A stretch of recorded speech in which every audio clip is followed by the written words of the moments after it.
It is the end of an era. They've done a lot for California, a lot of counter-drug operations. It's what we call a legacy aircraft. We're sad to see them go, but this is a worthy replacement. Today, the California Army National Guard said goodbye to the Kiowa helicopter and hello to the Lakota. It's kind of like going from the Stone Age to the Space Age. This aircraft is so far advanced. Daniel Lowry is one of the Lakota pilots and is looking forward to being in the air. Versatility. It's pretty much useful in every situation, military or law enforcement or forest fires. Now, one of the really cool features about the Lakota is their camera system. It can spot people, objects, even detect temperature changes as far as 3 miles away. The latest and greatest in camera equipment. We can search for people, we can help law enforcement track vehicles, also has infrared. And after finding what they're looking for, the Lakota can easily maneuver and get in to make a rescue or drop off equipment. We could be anywhere in the state at any given moment. But what really makes the Lakota different is that it's staying in the state, unlike the Kiowa, which could be sent to other states or overseas. Bringing the National Guard back to its original roots of what it's really intended to do, and that's to be here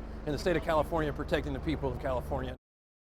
Isaac has come and gone and left plenty of damage in his wake, which means it's time for cleanup. Just beginning to scratch of it right now. Cleanup and repair crews are everywhere in downtown New Orleans, and Layman Thomas came into work this morning with one thought. Here we go.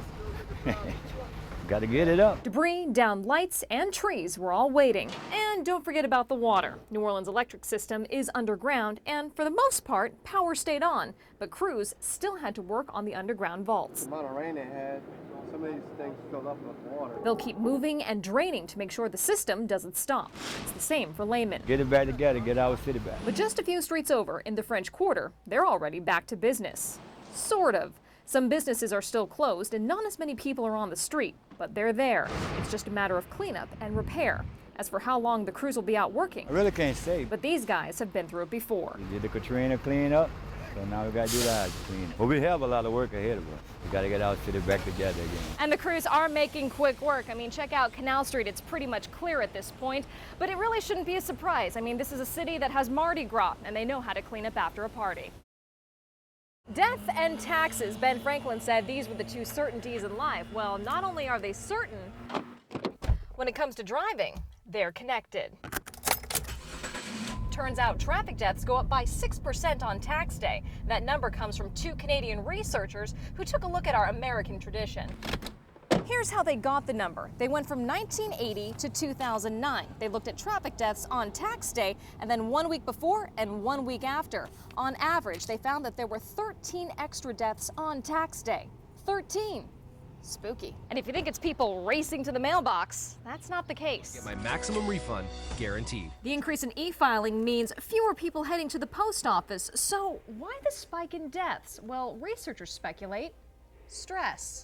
You may be driving distracted because you're worried about your taxes, and even filing early doesn't help because there are other stressed and distracted drivers on the road. More research is needed to find the reason behind the rise, but in the meantime, be careful when you're on the road so you don't end up here.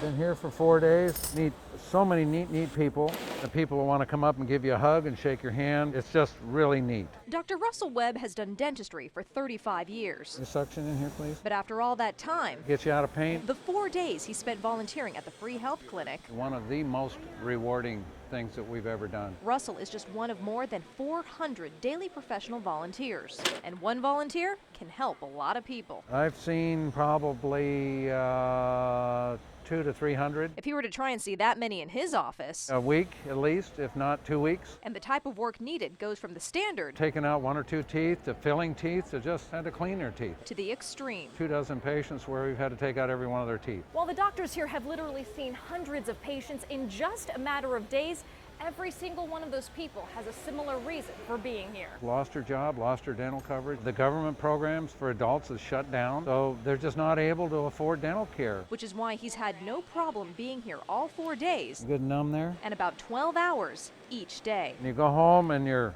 tired, but it's so fulfilling that it's a good tired. And that exhaustion guarantees We can give back, and we can do this every year, and it's a lot of fun.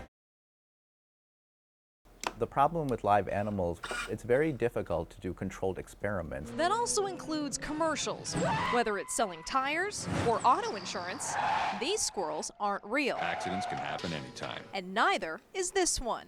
Kinda. So Robot Squirrel is a taxidermied squirrel. But it's what's inside that makes the squirrel special. A servo motor, move the tail back and forth. Alex Barshop maintains Robo Squirrel. Getting it to keep working is the hardest part. And Professor Sanjay Joshi runs the Robo program at UC Davis. When you tell people that you build robot squirrels, what's the reaction? The reaction is at first disbelief, and then they get very interested. And why wouldn't they? Because Robo Squirrel battles rattlesnakes. You can see it in action in this video. The robotic squirrel can go toe-to-toe with a rattlesnake and hold his own. It's pretty cool, right? But that's not the reason he was built. You can't tell a squirrel, okay, this time do this with your tail, the next time do that, and let's see what the difference is. Even better, it worked. The squirrels were actually communicating with the rattlesnakes using tail heating. Seemed to be telling the rattlesnakes, hey, don't attack me, or if you confront me, I will attack you. And if you're wondering why a snake would be scared of a squirrel, they have a pretty fair fight with rattlesnakes in the sense that they have anti-venom serum in their bloodstream. Pretty tough, which leads to the last question. No fear of developing your own, like, Robo Squirrel army, right? I don't think so. No, we'll stick with science right now.